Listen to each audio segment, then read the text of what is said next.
Well, what we have here is preparation. One of these two bikes is going to be going with me to Colorado in 2 weeks. And the reason why I don't know which one yet is because I'm really conflicted. So I'm starting this video off by asking you all, the people that watch all these videos as they come out, thank you, which bike I should take. I know that what you're going to say. You're going to say, take the, as the Brits say, take the Beta. The Beta is obviously the one that you want to take. Why the hell would you even want to take the Fat Pig? You're right. This bike would be a lot of fun. Okay, it shouldn't be its own video. Real quick, this is what's going on. I'll do a better video in a few minutes, like a week or so. I'll turn around here. I don't look great today, but here we are. So, Red Card and Moxum and I are loading up, trailering 3 bikes from New Hampshire to central Colorado near Denver. We're establishing a base camp. Not really. We're unloading the bikes, heading off for 7 to 9 days.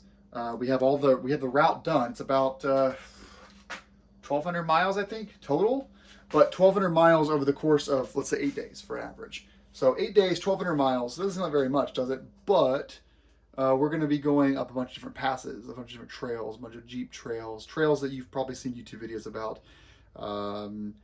This would be the first this would be my first West Coast motorcycle trip I've ever had, with 2 other people that I like riding with.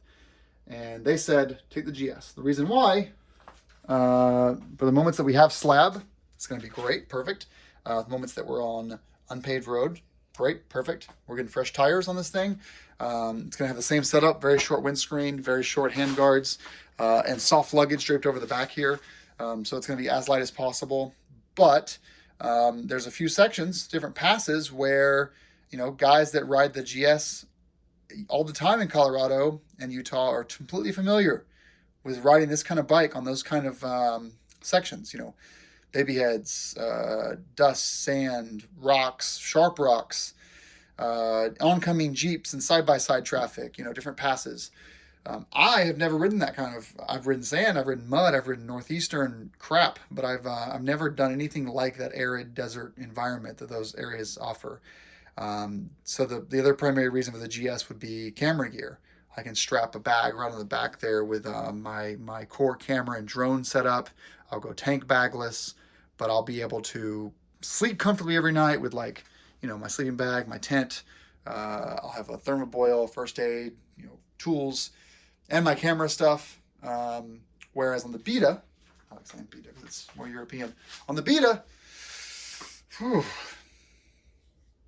yeah, it's going to be basically what I need to patch a tire and put luggage in the back or sleep, basic sleeping. So that's kind of where we are. I kind of wish I had a 690. If I had a 690 Enduro, this wouldn't even be a question. And I do have space right here, Heather. So anyway, this video today is going to be not an instructional video. Don't worry, we're not doing an instructional video. But this looks oddly familiar to that. That's because it is. It's a right side crash bar from Alt-Rider.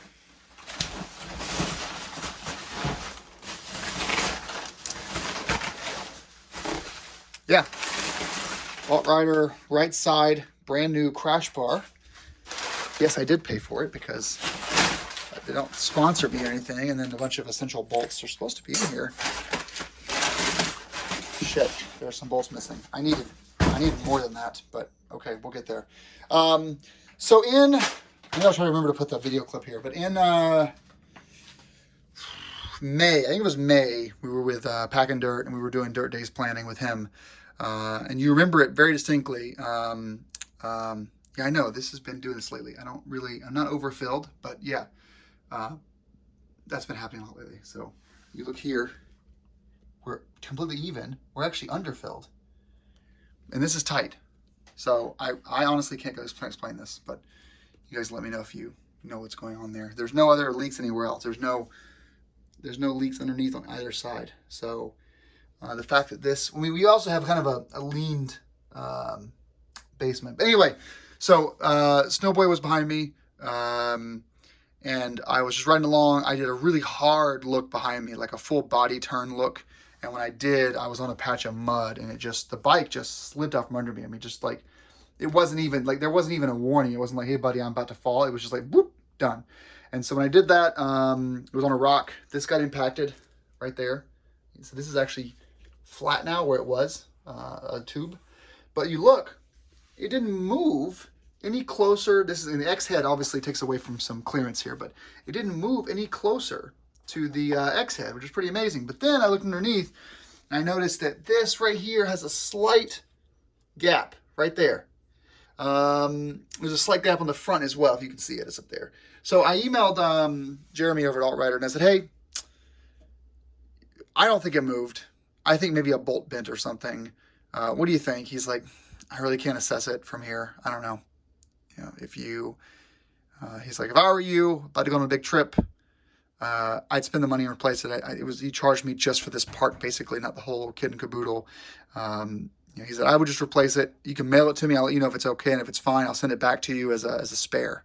You know, it's like, you know, if it gives the okay, it'll be your spare for your GS. But, he's like, given that is right there, he's like, I'd keep running with it, but you may not want to. So fair enough. So I bought a replacement side crash bar. I'm going to install it in this video. I'll do a couple of random clips as I take this thing apart. But yeah, I don't know what's going on with the oil situation there. I mean, if I take this thing, that is definitely leaning. So that's why the oil is not. Let's see if we can see this back on our video here.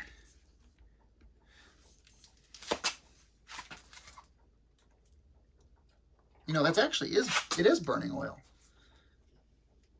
I did the oil change at 12,000 miles. And we're now at, because I noticed when I pulled this X head off, now that's bone dry. There was a little bit of oil in there, but that's because I pulled the head, after pulling the valve head off at 12,000 miles. But yeah, I don't know. I don't see any sort of oil leaks, but the good news about this installation is that I'll get a little more intimate things. And I will top off the oil. I don't need to change it until 18,000, so we got plenty of time, but we're only today at, I don't know, we're at 15 at most. So anyway, that's the, so pre-trip checklist, replace the right side crash bar, put on a fresh pair of knobbies, and I may change the oil just for cheap insurance. I'm definitely going to top it off. But don't knock into the air filter, spark plugs, anything like that. I do need to, on the Black Dog, I do need to tighten this up right here, this T40 on both sides. These are kind of, that's loose. Yeah, that's it. Maybe I'll tighten up the muffler a little bit. Anyway, so yeah, I'm sorry I'm talking a lot here, but I'm a little concerned with this. I mean, that's not really. I also have a brake fluid leak. You can't really see it too well. After our sandy ride, you'll see sand start to accumulate here. There's a little, like a tiny bit of brake fluid, and these are at torque spec. But guys, as you know, you do a non-OEM stuff, you're gonna have non-OEM performance. So this looks pretty when I'm looking at it, but it does seep slightly right there. I mean, I'm not topping it off. I mean, it's still full in there. All right. So I'm just going to do some couple video clips. It's me throughout the week, basically. Yeah, that's the deal. So let me know what you think. I mean, look at these two side by side. I mean, come on. This would be a freaking, but you know, and two things as well. One thing as well. This is going to run freaking circles around the 690 and 790 on those things. But then those guys are going to have to deal with me having like way less gear for space for gear. You know, I'm actually thinking about, if I take the Beta, buying a new Sony point and shoot instead of taking my Canon 5D with me, because it's just going to be too big for that trip and then leaving the drone home. Those kind of things are going to suck, but it's not the last time I'll go out to Utah, and next time I go to Utah, I'll probably have a Husky 701 LR is probably what I'm going to get. as the middle between the Beta and this. So yeah, the Beta is mine. It's paid for. So, all I have to do now is save up for a 701 LR. All right, let's get this crash bar changed out, and then when I pull this thing off, we'll compare it to the new crash bar and see how they differ.